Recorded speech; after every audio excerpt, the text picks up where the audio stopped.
Good afternoon. Yes, can we start? Are you all ready? So yesterday हम लोगों ने क्या सीखा, थोड़ा रिवाइज करेंगे उसको. हाँ जी, सेक्शन नंबर और उसका रेंज ये सब हमने रिवाइज किया ना. ठीक है ना, एक बार उस चीज को रिवाइज करेगा. सब लोग जिंदा है? पक्का?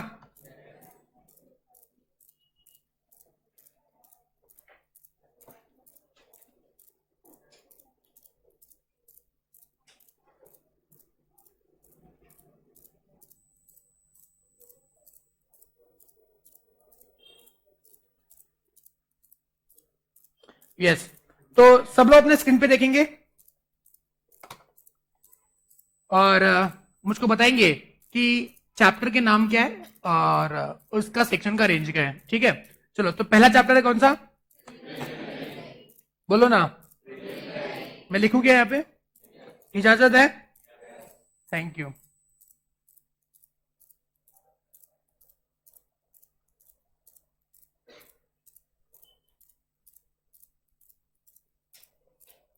तो पहला चैप्टर है इनकॉर्पोरेशन. यस और नो? अच्छा, प्रिलिमिनरी. आई एम सॉरी, मैं देख रहा था आप जिंदा हो या नहीं मर गए.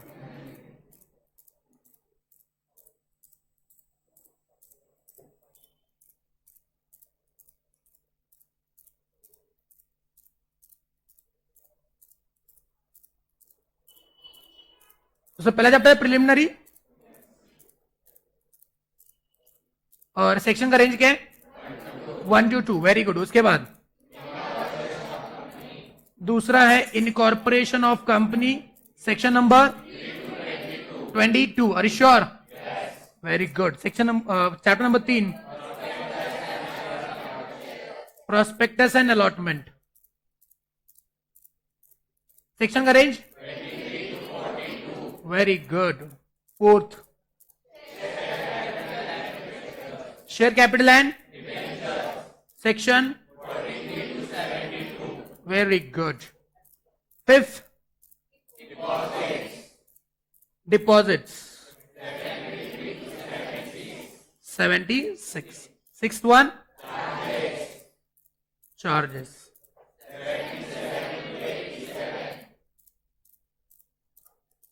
Next,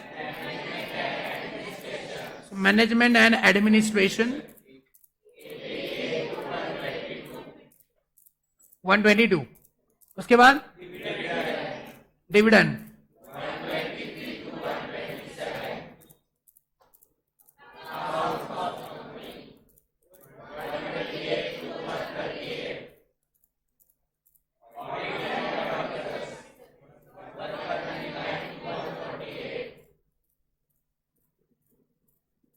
yes, 148. तो इतने सारे चैप्टर है, यस नो, जो हमको पढ़ना है. सबको याद है? किसी को दिक्कत नहीं हो रही याद करने में? ये सुनो, अभी इतने सारे 1 2 3 4 5 6 सब हमने याद करने हैं. ठीक है ना. चलो, तो देखो बच्चों, आज हम लोग चालू करेंगे चैप्टर नंबर 1. चैप्टर नंबर 1 यानी कि अपने नोट्स में जो चैप्टर नंबर 1 है, okay, nature of company. I think ये आपने फाउंडेशन लेवल पे सीख लिया है. फाउंडेशन में सीखा है ना, नेचर ऑफ कंपनी. ये वो उसका थोड़ा सा ब्रशअप करेंगे और फिर हम लोग नेक्स्ट पार्ट में बढ़ेंगे. ठीक है, चलो. ये सारी बातें, ये नेचर ऑफ कंपनी, ये वो कि सलमान वर्सेस सलमान पढ़ेंगे, फिर वो इनकॉर्पोरेट एसोसिएशन है, परपेचुअल सक्सेशन है, ये तो सारी बातें तो आपको याद ही है. ठीक है, पहले बढ़ेंगे हम लोग कि what is the definition of company. तो क्या आपको पता है कंपनी का डेफिनेशन क्या है? पता है आपको? अच्छा, क्या होता है कंपनी का डेफिनेशन? वो नहीं, कंपनीज एक्ट में बताओ. वो तो किसी और ने बताया ना, प्रोफेसर हैने पाटिल. नहीं, उनका नाम हैने पाटिल ही है ना. यस, नहीं, जैसे क्या होता है ना, धुंडे पाटिल. और क्या होता है? हाँ जी, कौन से पाटिल? क्या है? तन्मय. तन्मय, अरे पाटिल डायरेक्टली पाटिल होता है ना. कुछ कुछ लगे नहीं होते ऐसे के, दगड़े पाटिल, धुंडे पाटिल, वैसे वैसे हैने पाटिल. याद करने के लिए रे, एग्जाम में मत लिखना. और कुछ लोग लिख के आएंगे प्रोफेसर हैने एग्जाम में नहीं लिखना है, एग्जाम में बस है नहीं लिखना है, ठीक है ना। उन्होंने कुछ बोला है, companies artificial purse incorporate association created by law, ये और वो, ये सारी बात है। लेकिन हम लोगों को कंपनीज एक्ट का डेफिनेशन चाहिए ना बेटा। हाँ जी, ये सुनो तो देखते हैं कंपनीज एक्ट में कंपनी को किस सेक्शन में डिफाइन किया है। तो मुझको एक बात बताएंगे क्या आप लोग कि डेफिनेशन कौन से सेक्शन में है? सेक्शन नंबर 2 में है ना। चलो तो जाते सब सेक्शन नंबर 2 में जाते हैं हम लोग। चलो ठीक है, अब सेक्शन नंबर 2 की मैं आपको एक बात बोल दूं, क्या सुनोगे? क्या सुनो ना, क्या हुआ, सुनते हो क्या? हाँ, मैं कुछ कहना चाहता हूं, सुनोगे? अरे आया ना। तो सेक्शन नंबर 2 उसमें सारे डेफिनेशंस हैं। तो इसमें जो डेफिनेशंस है ना बच्चों, वो सारी डेफिनेशन अल्फाबेटिकल मैनर में आपको दिखेगी। जैसे देखो पहले ए दिख रहा है, तो ए में से जो भी डेफिनेशन आ रही है, abridge, prospectus, accounting standard, alteration, appellate tribunal, articles, associate company, ये सारे ए से आ रही है। जैसे मैं आगे बढ़ूंगा सारी बातें बी से दिखना चालू करेंगे। तो banking company, board of directors, है ना। तो सर ऐसे क्यों लिखा है? ताकि हमको ढूंढने में आसानी हो। अगर लॉ मेकर्स अपने हिसाब से उन डेफिनेशन को लिखते, तो हम लोगों को, अगर मान लो हम लोग कोई चैप्टर नंबर 10 पढ़ रहे, ऑडिट एंड ऑडिटर्स, तो उसमें हमको मान लो ऑडिट का डेफिनेशन चाहिए। अब ऑडिट का डेफिनेशन दिया नहीं है, बस समझने के लिए ऑडिट का डेफिनेशन चाहिए, तो हम लोग ऐसा ढूंढते बैठेंगे, पन्ने पलटेंगे, ये सुनो कहां पे लिखा है, कहां पे लिखा है, कहां पे लिखा है। तो ए, ऑडिट मतलब ए से चालू होता है, तो हमको क्रोनोलॉजी में, सॉरी अल्फाबेटिकल में ए को ढूंढना है ना। अरे ये सुनो, अगर मान लो मुझको प्रोस्पेक्टस का डेफिनेशन चाहिए, किसका? ओके, कौन से चैप्टर में आएगा? 3rd चैप्टर में आएगा ना। तो 3rd चैप्टर में प्रोस्पेक्टस का डेफिनेशन ढूंढना है, तो मैं क्या ऐसे चेक करूंगा कि कहां पे प्रोस्पेक्टस। कई बार हमको पहले कुछ जेड से आया हुआ डेफिनेशन है, फिर ए से आया हुआ है, फिर सी से आया हुआ है, ये ढूंढने में मुश्किल ना हो, इसलिए लॉ मेकर्स ने आपके लिए आसान करके दिया हुआ है। सारे डेफिनेशन सेक्शन नंबर 2 में क्रोनोलॉजिकल, सॉरी अल्फाबेटिकल मैनर में दिए हुए हैं, ठीक है। तो हमको कौन सा डेफिनेशन ढूंढना है बच्चों? कंपनी का डेफिनेशन ढूंढना है ना। तो मैं अल्फाबेटिकल मैनर में सी को ढूंढूंगा पहले। तो देखते हैं यहाँ पे सी कहां पे है, ये बी हो गया। हाँ देखो 15 से सी चालू हो रहा है, यस और नो? हाँ ये रहा सी, दिख रहा है क्या आपको? यस और नो? तो company means a company incorporated under this act और under any previous company law. खत्म। क्या बोला है? Company means as per section number 2 subsection 20। अच्छा क्लॉज बोलते क्या इसको? अच्छा ये आपको पता है, किसने सिखाया? कौन ये? सेक्शन नंबर 2 क्लॉज 20 में बताया है company means company incorporated under this act और any previous company laws. Yes और नो? तो यह है definition as per companies act, ठीक है। यह डेफिनेशन पढ़ने से हमको कुछ नहीं समझता है कि कंपनी क्या चीज है, इसीलिए हमको प्रोफेसर हैने पाटिल मदद करेंगे कि बेटा इधर आजा, रो मत। बच्चा पढ़ने के बाद रोते रोते आया क्लास से बाहर, मुझको कुछ नहीं समझा, रो मत, हैने पाटिल बोल रहे हैं देख बेटा कंपनी का डेफिनेशन ऐसा होता है, कंपनी का मीनिंग ये होता है, ठीक है। लेकिन हम तो कंपनीज एक्ट से जुड़े हुए हैं, हम तो कंपनीज एक्ट के डेफिनेशन को ही पकड़ेंगे, ठीक है। एग्जाम में आएगा तो यही लिखेंगे। अच्छा इंटर लेवल पे ये सारी बातें पूछने के चांसेस थोड़े रेयर है, because you have been tested on this topics in the foundation. Inter भी पूछा नहीं जाएगा। हाँ पूछेंगे तो मेरे नाम लेके उधर दगड़ मत फोड़ना, है ना। सर ने बोला था नहीं आएगा करके और आ गया, देखो अभी मेरे को फीस रिफंड कर दो, ऐसा नहीं। आएगा तो लिख देना बेटा, उसमें क्या है, फाउंडेशन पे तो सीख लिए। यस और नो?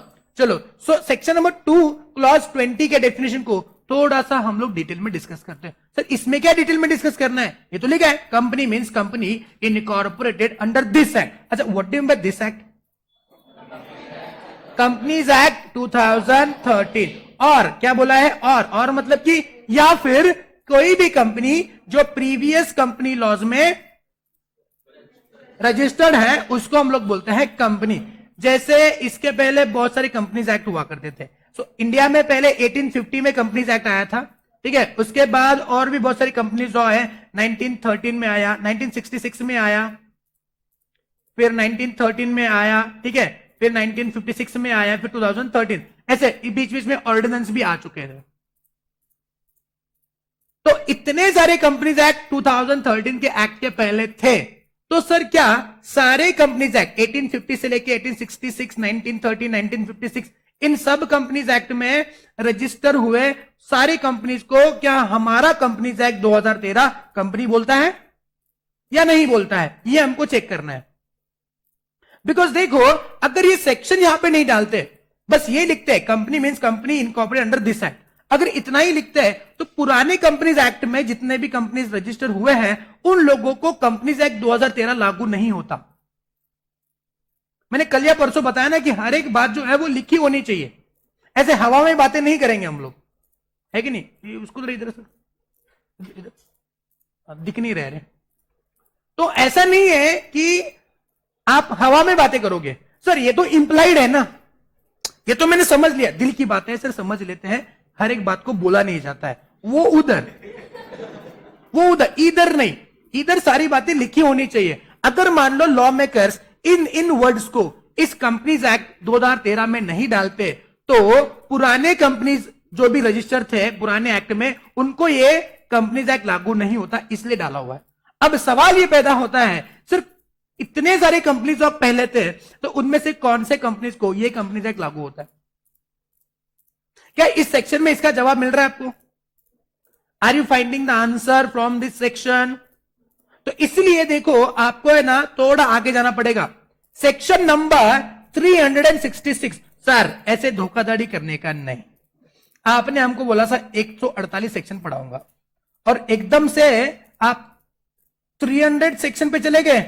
देखो रेफर करके वापस आएंगे ना, आपको नहीं पढ़ना है क्या? मैं नहीं पढ़ाऊंगा आपको, 148 के आगे वाले सेक्शन पढ़ने ही नहीं पढ़ने, थोड़े रेफरेंस पॉइंट में आएंगे तो पढ़ना ही नहीं पढ़ना है, या फिर छोड़ दूं मैं?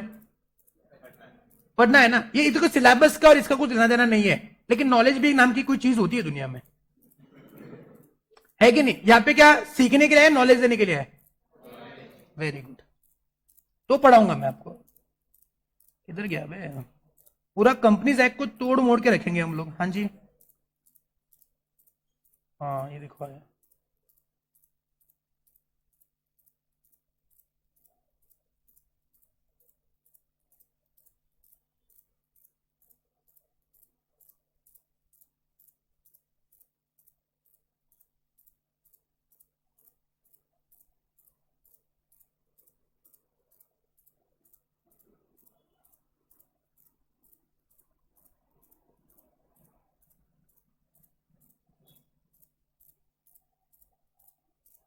यस, सेक्शन नंबर 366 पढ़ेंगे, companies capable of being registered. अब इसको सबसेक्शन बोलूं या क्लॉज बोलूं? क्यों? क्योंकि डायरेक्टली सबसेक्शन के साथ शुरू हुआ है, इसके आगे कुछ नहीं लिखा है। ये सुनो, डायरेक्टली देखो सेक्शन 366 डायरेक्टली चालू किया। अच्छा इसको क्या बोलते हैं रे?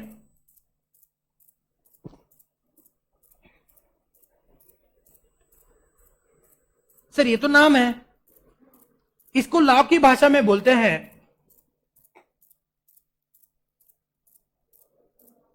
क्या बोलते हैं?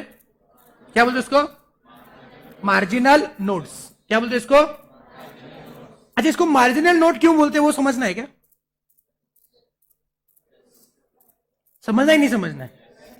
कुछ सीखना चाहोगे एडिशनल? पक्का पढ़ाता हूं मैं आपको। ऐसे आप ये करोगे ना, क्या बोलते हैं उसको?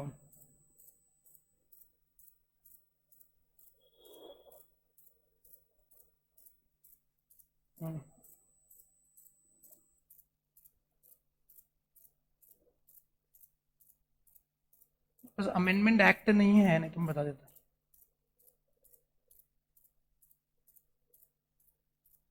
अमेंडमेंट नोट से है। चलिए मेरे पास अमेंडमेंट एक्ट नहीं है, मैं आपको बाद में दिखाता हूं कि इसको मार्जिन नोट क्यों बोलते हैं, बिकॉज इसका नाम मार्जिन में लिखा जाता है। ठीक है, बाद में बताता हूं मैं आपको। इसको पहले क्या बोलो, क्या बोलते हैं इसको? मार्जिनल नोट बोलते हैं। आपको पता है एग्जाम में 2 मार्क के लिए सवाल आया था, एक्सप्लेन मार्जिनल नोट। अब ये बातें कहां पे लिखे सर, इसको मार्जिनल नोट बोलते हैं। जनरल क्लॉजेज एक्ट में मैंने बोला था ना आपको कि एक्ट पढ़ते पढ़ते 50% से ऊपर जनरल क्लॉजेज एक्ट भी पढ़ा दूंगा मैं आपको, बाद में वहां पे बस देखेंगे हाँ वहां पे देखा तो कुछ याद है क्या, ये सुनो। तो इसको क्या बोलते हैं, मार्जिनल नोट। ये मार्जिन में, इसका नाम जो है मार्जिन में लिखा जाता है, इसलिए इसको मार्जिन नोट बोलते हैं। अब आएंगे subsection 1। For the purpose of this part the word company includes partnership firm, limited liability partnership, cooperative society, society और any other business entity form under any other law for the timing in force which applies for the registration under this part. हाँ, section 366 को पढ़ने के बाद मुझको और एक point याद आ रहा है। क्या मैंने आपको कल या परसों कुछ पढ़ाया था क्या, कि अगर मान लेते हैं किसी भी सेक्शन में, किसी भी पार्ट में अगर कुछ बात, कुछ डेफिनेशन बताई है तो उसका डेफिनेशन उस सेक्शन से उठाएंगे, सेक्शन नंबर 2 से नहीं उठाएंगे। ये सुनो, तो हम लोग भी क्या पढ़ रहे हैं, section number 2 clause 20, company means company incorporated under this act और under any other previous company law. Yes और नो। लेकिन यहां पर कुछ और ही बोल रहे, सेक्शन 366 में बोल रहे हैं for the purpose of this part, इस पार्ट के लिए, चैप्टर नंबर 21 के पार्ट 1 के लिए कंपनी मीन्स, समझ रहे हो ना, how to read the act वो बता रहा हूं मैं आपको। For the purpose of this part, क्या लिखा है, for the purpose of this part, part माने पार्ट नंबर 1, कौन से चैप्टर का, चैप्टर नंबर 21 का पार्ट नंबर 1। इसमें जो कुछ भी लिखा हुआ है, देखो पार्ट नंबर 1 में सेक्शन 366 से लेके कितने सेक्शन है, देखो 374, तो सेक्शन 366 से लेके सेक्शन नंबर 374 इस पार्ट के लिए, चैप्टर नंबर 21 के पार्ट नंबर 1 में सेक्शन 366 से लेके 374 सेक्शंस है।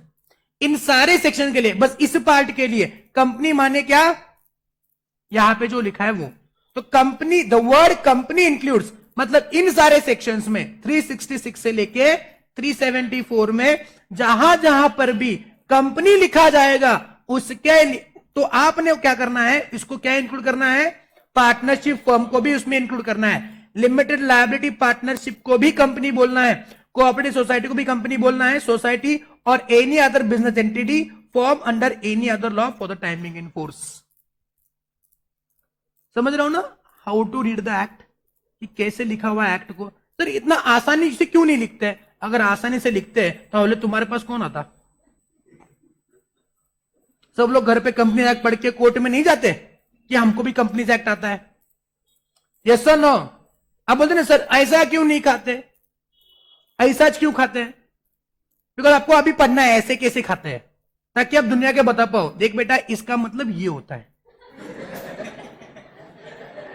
समझे नहीं। अरे अगर मान लो सबको कंपनी एक्ट पता रहता तो सब लोग जाके NCLT, national company law tribunal, NCLT पता है ना, कोर्ट, कंपनी के लिए अलग से कोर्ट होता है, एनसीएलटी बोलते हैं उसको, तो एनसीएलटी में जाके सब लोग खड़े हो जाते हैं ना, देखो जज साहब मुझको भी लॉ आता है, देखो लिखा सिंपल भाषा में। वो 3 इडियट्स मूवी नहीं देखा आपने, अगर आसान भाषा में पढ़ना है तो आर्ट्स या कॉमर्स कॉलेज ज्वाइन करो। मशीन का डेफिनेशन, एक सेकंड में अप, एक सेकंड में डाउन। अपना आमिर खान ये बोलता है ना आसान भाषा में, लेकिन वो चतुर रामलिंगम क्या बोलता है, मशीन ये है वो है ब्ला ब्ला ब्ला ब्ला ब्ला ब्ला, तो वो लिखा है यहां पे, हमको समझना है कि क्या लिखा है। या अगर मान लो किसी को मैंने रात से आदमी को बोला अरे ये पढ़ के बता इसका मीनिंग क्या है, फेफड़े है कि नहीं गिर जाएगा, लेकिन आप गिरेंगे क्या, आप गिरेंगे क्या, आप उसको पढ़ने की कोशिश करेंगे ये क्या लिखा है लॉ में। ये सुनो, बिकॉज आपको टैक्स लॉज पढ़ने हैं, कंपनी लॉ पढ़ना है, फेमा लॉ एक्ट पढ़ना है, सिकरा एक्ट पढ़ना है, अरे न जाने कितने कितने, जीएसटी एक्ट पढ़ना है, तो सब एक्ट ऐसे ही लिखे जाते हैं। सर ऐसे क्यों लिखे जाते हैं, मुझको मत पूछो, मेरे बाप ने नहीं लिखा, मेरे भी नहीं लिखा, किसी और ने लिखा हुआ है, ये लीगल लैंग्वेज होती है, उसको ऐसे लिखा जाता है। कम से कम शब्दों में मैक्सिमम चीजों को कवर करने के लिए ऐसे लैंग्वेज का इस्तेमाल होता है। प्लेन लिखने जाएंगे ना तो रामायण जैसे 4-5 ग्रंथ हो जाएंगे कंपनीज एक्ट के। कम से कम शब्दों में मैक्सिमम कवरेज रखने के लिए जितने लैंग्वेज की जरूरत होती है ना, उस लैंग्वेज का इस्तेमाल करके लॉ लिखा जाता है, और हम साले उसमें एक्सपर्ट है, इस चीजों को क्या करने, तोड़ने फोड़ने में। यस और नो। तो क्या लिखा है, for the purpose of this part, part मतलब क्या, सेक्शन 366 से लेके सेक्शन नंबर 374, मतलब चैप्टर नंबर 21 का पार्ट नंबर 1। इसके लिए जहां जहां पे भी कंपनी लिखा है ना, उन सब चीजों में मैंने क्या इंक्लूड करना है? पार्टनरशिप फर्म भी मेरे लिए कंपनी है, एलएलपी भी मेरे लिए कंपनी है, कोऑपरेटिव सोसाइटी, सोसाइटी जो कुछ भी है मेरे लिए क्या है? बोलो, अरे बोलो ना, company. Are you getting my point? Provided that, अब ये प्रोवाइडेड क्या होता है? प्रोवाइडेड मतलब अगर मान लो आपको कुछ मेन प्रोविजन से कुछ एक्सेप्शन करना है तो फिर हम लोग प्रोवाइडेड लिखते हैं। Except for a company registered under companies act 1882, 6 of 1882 मतलब क्या होता है री? नहीं, मैं थोड़ा सोचूंगा इसके बारे में। क्या होता है? नहीं याद नहीं आ रहा है, क्या होता है ये? अच्छा, मतलब ये 1882 का एक्ट नंबर 6 है। आपको पता है? आई थॉट कि आपको पता नहीं है, मैं आई थॉट कि मैं आपको सिखाऊंगा, लेकिन आपको तो पहले से पता है। कॉन्ग्रेचुलेशंस। और under the companies act 1930, 7 of 1930 और the companies act 1956 shall not register in the persons of this section. मतलब इस सेक्शन में कंपनीज में ये सारी बातें नहीं आएंगी। मतलब क्या आएगा? यहां पे कंपनी एक्ट 2013 के बारे में बात किया है क्या? मतलब कि 1956 छोड़ो, 1882 छोड़ो, 1913 छोड़ो, वो सब छोड़ के जो बचता है वो इसमें आ जाएगा इस पार्ट के लिए। Are you getting my point? अरे मेरी बात समझ रहे हो? बाकी सारी बातें यहां पे लिखी हुई है, उन बातों को हम लोग नहीं पढ़ते। ठीक है, चलो। और एक सेक्शन है, मेरे को वो दिख नहीं रहा है, सेक्शन नंबर, वेट,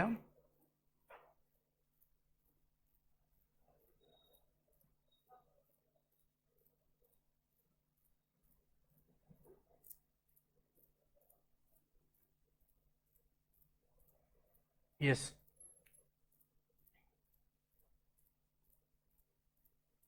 अब हमने 366 पढ़ा, अब पढ़ेंगे सेक्शन नंबर 2 सब क्लॉज 67। क्या पढ़ेंगे?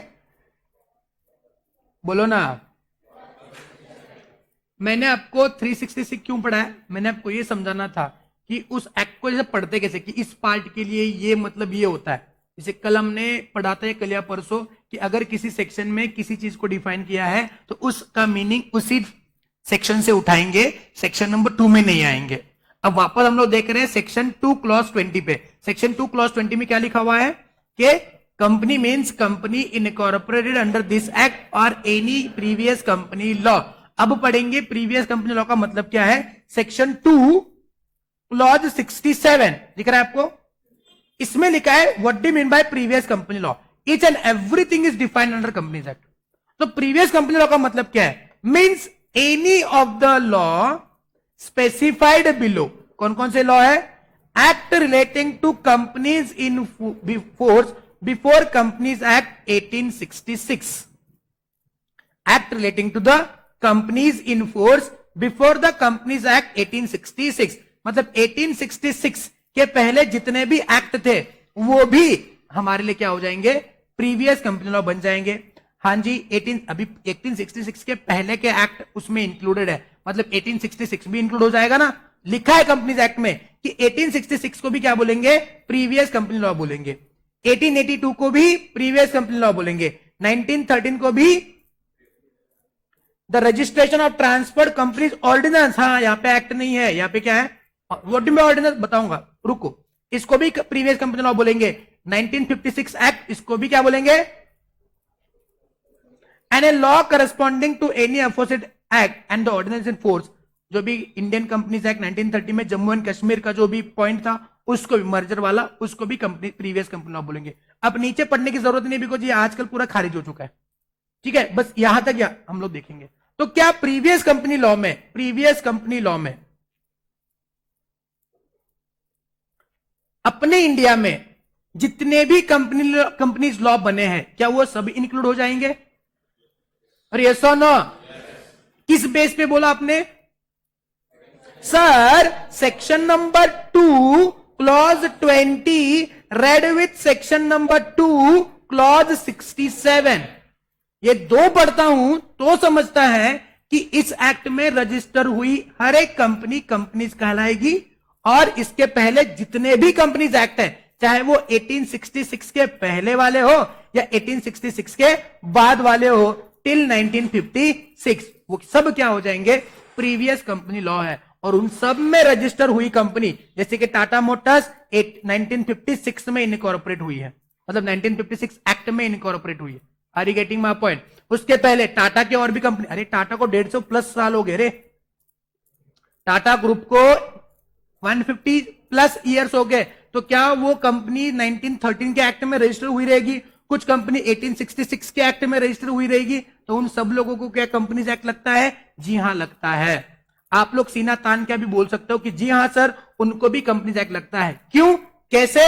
As per section number 2 clause 20 read with section number 2 clause 67। Are you getting my point? समझे? तो एक काम करेंगे, नोटबुक निकालेंगे, लिखेंगे सेक्शन नंबर 2 क्लॉज 20 और ये definition. Come on fast. Are you getting what I am teaching you? Are you sure?